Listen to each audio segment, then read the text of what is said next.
Well, hey, folks, welcome to episode 1 of the Pursue Jesus podcast.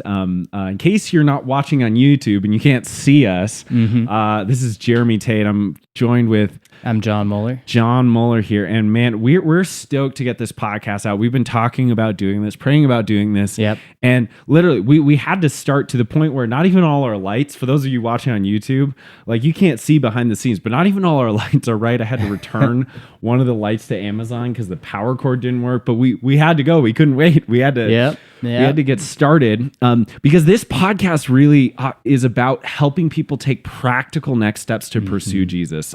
Oftentimes, there are things that are true about pursuing Jesus. Like, for instance, one of the most like really deep, well-known scriptures is John chapter 15, and Jesus says, "Abide in the vine," and that it's this beautiful analogy. But the problem is, a lot of people have heard these beautiful analogies, and that's where it stops. So I remember being a kid, and someone would say, "Jeremy, just abide in the vine." I'm like, how do I know if I'm abiding in the vine? Yeah. How do I know if you're doing this? And so, or it'll be like a trust God in this area. And how do you actually trust God? And with the beautiful thing is there are these wonderful analogies that describe what's happening, but there are also very practical next steps.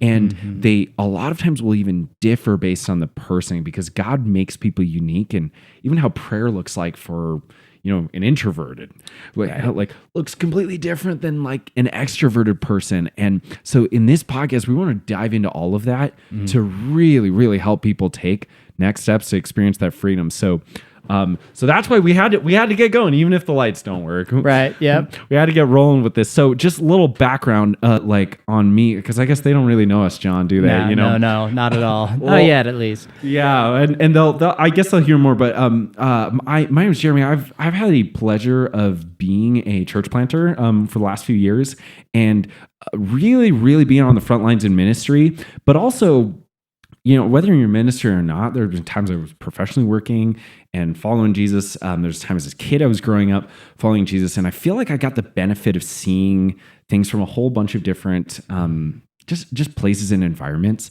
and want to share a lot of what God has worked through. But I mean, enough about me, John. They probably don't care about me. They wish I was named James so that we could be James oh, man, and John. We could be the Sons of Thunder podcast. We could. That would be really great. And I had to get named boring old Pursue Jeremy. Jesus is amazing. It's great. Yeah, you're right. It's not the Jesus. Pursue Jeremy podcast. Right. It's or the Pursue John podcast. Enough about John. You have an amazing story that I have the benefit of knowing, and I've gotten to watch even parts of that story. Before we even get into this, would you be willing to just kind of share a little bit about what it was like growing up? Yeah. So, I mean, so maybe someday I'll have the opportunity to tell my whole testimony, but couldn't quite fit that into one short episode, I think. But a significant part of my testimony is that I was not born in the church, and I didn't grow up in the church. I had like some brush with like some Christian friends and stuff like that, but it wasn't really a part of my life. And living in the world up until age 25, I picked up some pretty nasty habits. I was really into psychedelics and partying, and I mean, growing up in the world, you probably get into pornography. That's usually a typical thing. And so when I came to the Lord at 25, I like to describe it as I came to the Lord like with 10 different sets of crutches underneath my arms, and just like season by season, the Lord would kick one of those crutches out from under me, and I'd have to learn how to walk again, So it was like, first it was like the drugs were out, and that was kind of a challenge, and I just felt like conviction over it. Then after that, it was smoking cigarettes, and it was tough to quit that, but it was still like, but I gotta pursue Jesus because He's so much better than these little things that I thought that I needed, that I thought that I wanted. But slowly, one by one, each of those crutches got kicked out from under me, and I started really experiencing freedom. And I think it was at that point where I really started experiencing freedom, that I really had this deep and abiding sense of like, yes, no, God is good. And this is why I'm pursuing Jesus, because he has the power to save me. He has the power to lift my spirit. He has the power to comfort me and to help me along. And I didn't, when I came to the Lord, I wasn't even asking to be saved at first. It just kind of, the opportunity came up and I was like, I need that. And season by season, I find out that I need it more and more. And I'm just so happy and blessed to be in the Lord. And pursuing Jesus is worth it. It's worth it. Yeah. That's amazing. So walk me back. How does someone, you described kind of in your mid-20s, and I think there's a lot of bump of the mic here, just got to keep it interesting. Yeah. There's a lot of people who are in the same boat of kind of, it's, the modern version of the drug, sex, and rock and roll kind of. Right. It is. Yeah. Sex, drugs, and EDM. Right. But, exactly. Actually, it's funny. I remember one of the times right after we had met, because I produced a lot of music, and fortunately, a lot of the big music festivals in the world are filled with drugs and not filled with clothes. Unfortunately. Very true. Yeah. Yeah. But I remember you had actually been to some of these, and I was like, oh man, he's been to the cool places. But altogether, it kind of represents that very kind of pleasure-seeking lifestyle. Yeah. And so a lot of people, and so even if they weren't, on like psychedelics per se, or they weren't, sleeping around, or they weren't like doing any of that, or a lot of people are seeking pleasure in different ways. So how did I'm curious, what changed from the lifestyle you were in to where you, like, now you're in a completely different lifestyle, and pursuing Jesus is like a priority. It's something that's life-giving. What changed? Yeah. Well, there wasn't like there was kind of a one day it all changed, and it was kind of like that was the me realizing that God is real. Really? Kind of thing. That changed. That was the first big change that really started shifting my perspective of like, oh, I thought I was experiencing freedom and, spirituality in these psychedelic experiences and just doing whatever the heck I wanted to. What I didn't realize is that it was really kind of more like I was taking on these different, forms of like slavery, because the more that you do drugs, the more that you want drugs. Right. Yeah. Yeah. Am I answering your question? Yeah. No, that makes sense. So that moment where you realized God was real and started, can you tell a little more about that? Yeah. I mean, so I was never really like atheistic or against God. I wouldn't even say that I was like agnostic. I just didn't really believe because I didn't really have a reason to. Right. And nobody was sharing with me, until somebody did start sharing with me. And so it was kind of like just, like you have rose-colored glasses. You've heard that metaphor before. Absolutely. Yeah. So you're kind of like seeing the world through one lens, but then as soon as like God becomes real in your life, you start seeing the world through a completely different lens. Got it. And it wasn't an all at once, like everything changed. It was kind of like a one small step at a time, struggling through each, season of what the Lord is teaching me and walking in those things and just being faithful to God, that started to reveal more of God's character to me and more of his love and more of his grace. Yeah. Man, that is so beautiful because, Well, because I know so often, like everybody wants kind of the like light bulb moment where it's just, if God exists, I remember like they're talking to even people downtown, Bozeman in Montana where we're at, where they're like, well, if God exists, why doesn't he put a sign in the sky or like, and there's kind of that like instant, I just want God to smack me in the face kind of a thing. Yeah. But oftentimes the growth comes through little tiny steps. Yeah. Exactly. Yeah. Little tiny steps and long obedience. So it's a lot of little tiny steps and staying faithful in those things. That's the context of the relationship that we have with the Lord. And at least from my experience, it's been, the Lord reveals something, maybe it's a change that I need to make. Maybe it's an attitude that I have. And then it's slowly like, okay, Lord, like, what am I supposed to do about this? Like, how can I, submit to what you're calling me to? And just like the Lord encourages us so much to do the things that he's calling us to do. And like, it's not always easy, but it is always worth it. Absolutely. Yeah. Yeah. Well, the other part I love about your story too is, I know for some people, even Jesus or following Jesus, the people that they know are almost like a little bit uppity or a little bit, just kind of smooth around the edges to where it seems like it's like, oh, okay, only good people follow Jesus, or Jesus is only for the goody two shoes, never did anything wrong.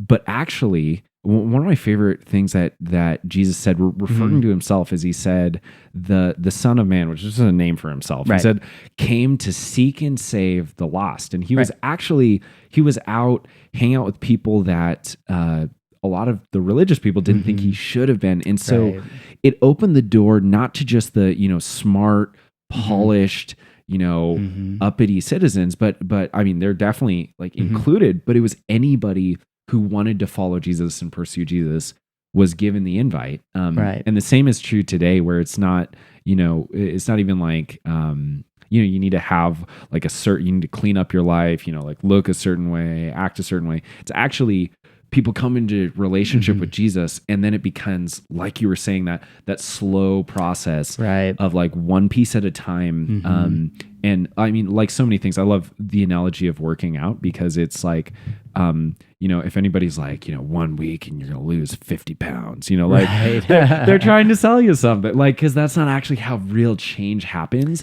It's typically one thing, and sometimes God will do a fast change in people, but almost always there's this pattern of growth in relationship that happens over time, like for all sorts of different people. And yeah. Slow growth over time. Yeah. Sometimes painfully slow growth over time. Yeah. Right.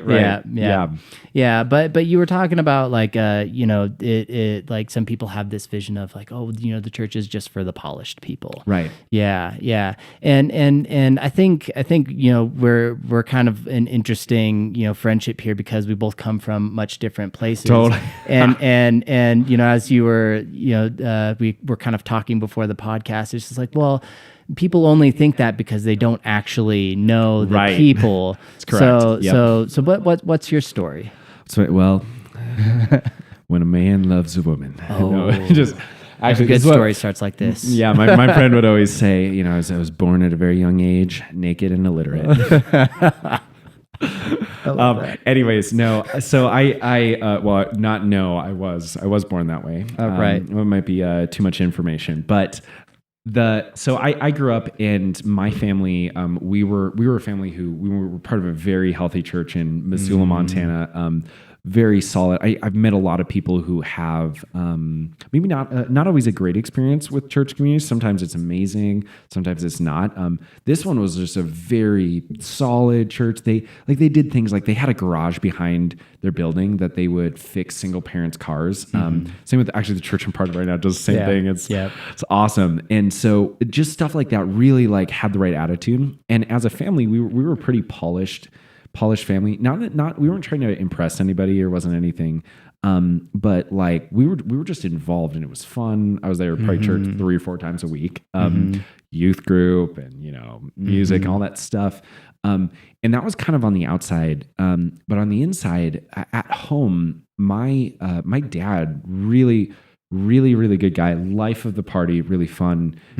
He struggled with anger issues. And so we called him now after the fact. It's kind of funny after the fact, but it's not in the moment. We call him blow ups now. But there'd be the like, just lose your mind, all the profanities, throwing stuff, all like just, and so it was so awkward that we just wouldn't mention those kind of parts of the family dynamics when we were like in a church community. So I'm there, and a lot of people saw me, okay, Jeremy's the guy, he's always here, he's always involved. And so I was like the kid who never messed up or whatever. I was maybe the goody two shoes or something. But at home, a lot of, I was trying to deal with just like a broken family situation. When I was a freshman in high school, my dad left my mom, moved from Montana to California.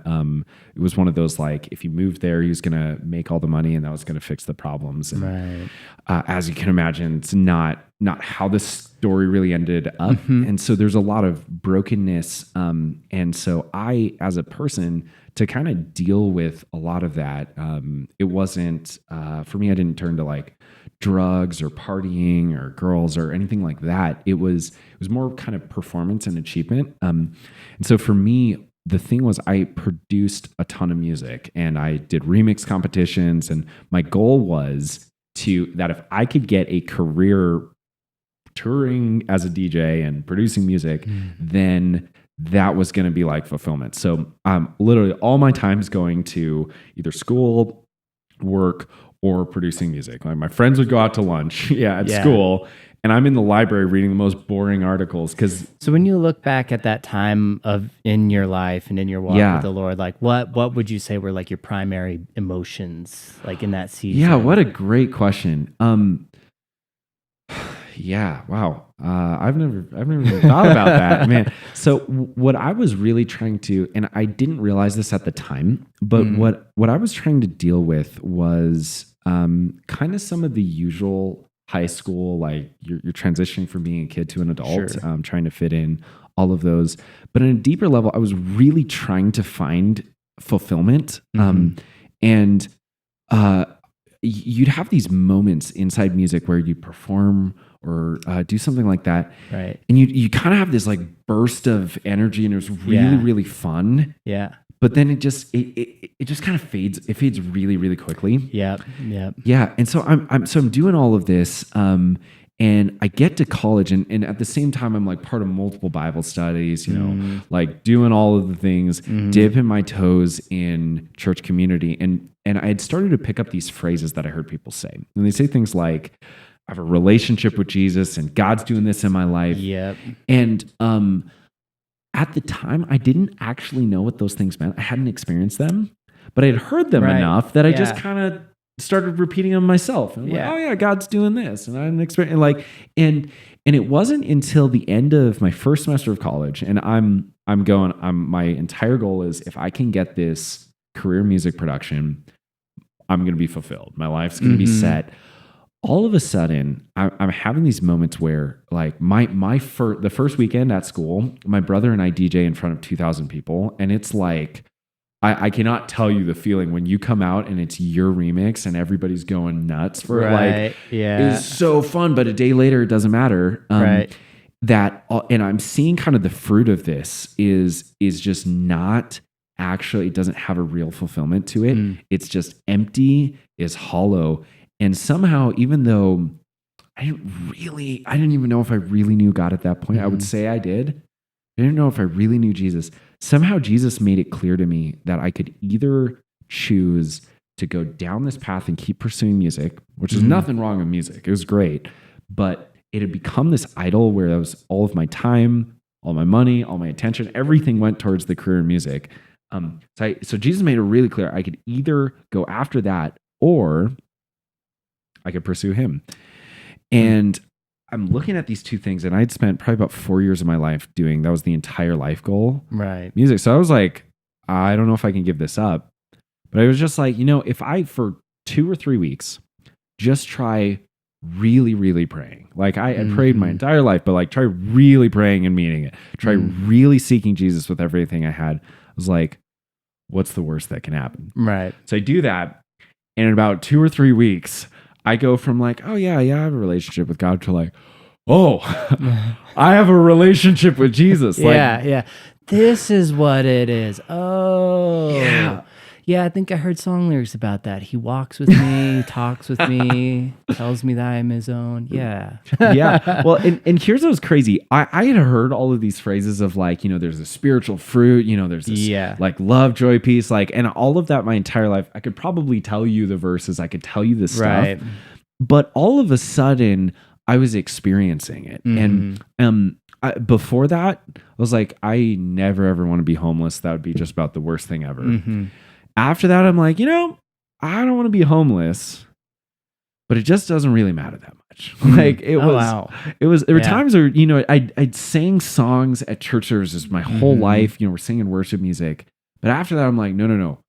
Now I'm actually worshiping Jesus. And it was the smallest tweaks. And I started to understand what had been happening before is I had done a lot of the right things, but I was doing them as religious disciplines. Where they were just things, I'd like read my Bible, I would pray, I'd serve, and they were good things, but they were just religious things. They were just checking the box. They were hollow, they're empty.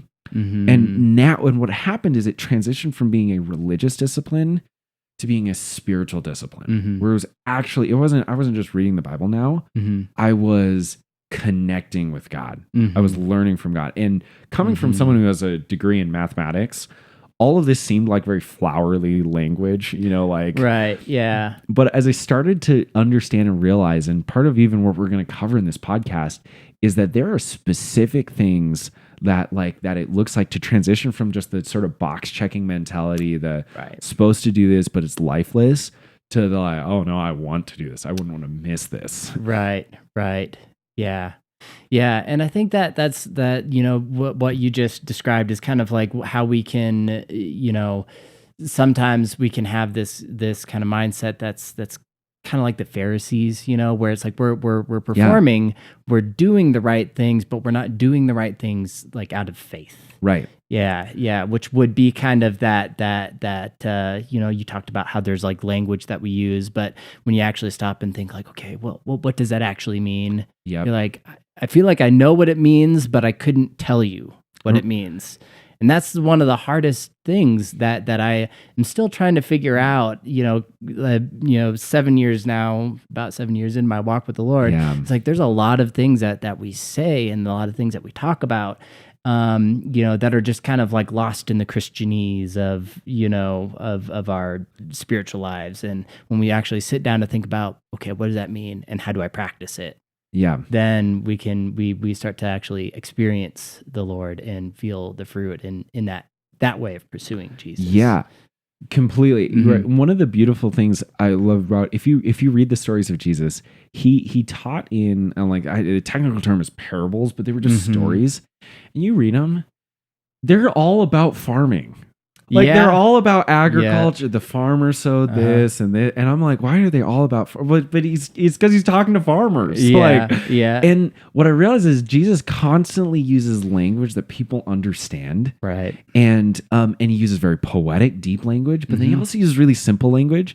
And so I realized so many of those things, breaking it down to very simple, easy things we could understand, in like something like prayer. Like even people I know who wouldn't even consider themselves followers of Jesus, which even I hope some of them are listening here, because this podcast is even for people who wouldn't even say they're a follower of Jesus yet. Yeah. We just want to talk about how do you, regardless, anybody who's even curious about who Jesus is, how do you pursue him? That's who this is for. But there'd be I lost my train of thought. Where am I going, John? Clearly not as good as Jesus. Like he wouldn't lose his train of thought. But he tell these stories, and so prayer, even people who don't even necessarily know Jesus. I know a lot of people who still pray. And I used to really dislike prayer a lot. Really? And I didn't like it. Was an obligation. It was something I'm supposed to do. It was reading the Bible was fun because I kind of understood what was going on. Right. Serving was very fun. It was like we're doing stuff. Prayer, I didn't like it. And I realized it wasn't that I didn't actually like prayer. I just had such a narrow view of what prayer meant. Right. And so the narrow view was me alone asking God for stuff for a long period of time. And as an extrovert, that was really, really like boring. If I can even say that. And what I realized, it wasn't that prayer was boring. It was, I was looking at, okay, turns out you can pray alone. That's one way to pray. Yeah. But you can pray with other people. You can pray while you're driving. And then you asking God for things is one kind of way to pray, but also thanking God for things is another. And that's an important one. Right. Yeah. And so I started seeing like, oh, wait a minute. When I'm journaling, I was like, wait a minute. I'm not going to journal anymore. I'm going to write. My journal entry is a prayer to God. And I started seeing these ways. I was like, oh, the reason why I'm bored here, the reason why I don't like doing this thing is because I'm not actually, I don't understand what's going on. And I had such a limited, restricted view that as soon as I got to see sort of the possibilities of following Jesus, right, it got so much more life-giving and fun. And that's what I'm excited to talk about in this podcast is it's so, following Jesus is so simple, and yet there are so many different ways that fit different life stages. Like for the single moms who have very little time, one of my friends I know is he's retired. He's got all sorts of time on his hands. People who love technology, people who don't. There's so many different ways to uniquely pursue Jesus. And that's what I'm excited we're going to unpack, regardless if somebody has like a story where you like, who knows what they're up to, if their story's like yours, if it's like mine, if it's totally different. The goal is like, how can we just show what Jesus showed and take very simple, practical steps that lead to that fulfillment and life change? Yeah. It's really good stuff. I'm also looking forward to talking about all of these things and learning and growing it too. Because I mean, we never stop the process of growing and developing. I'm totally we never quite just get there. So it's just fun to kind of be on the journey together in this. Yeah. That's so good. Well, cool. Well, we should wrap this guy up then for our first episode. So I think what I'm excited next week, what we're going to dive into, a very, very fun topic that's going to set the stage for the rest of this, is what God won't do for you. And there's a specific, and if we kind of don't understand that, pursuing Jesus is very, very hard, and it doesn't always make sense. And so tune in, I guess, depending on when you're watching this, you might just click the next thing. You can fast forward a week in time just like that. But we'll see you there. Thanks for joining John and I on the Pursue Jesus podcast. We'll see you next time.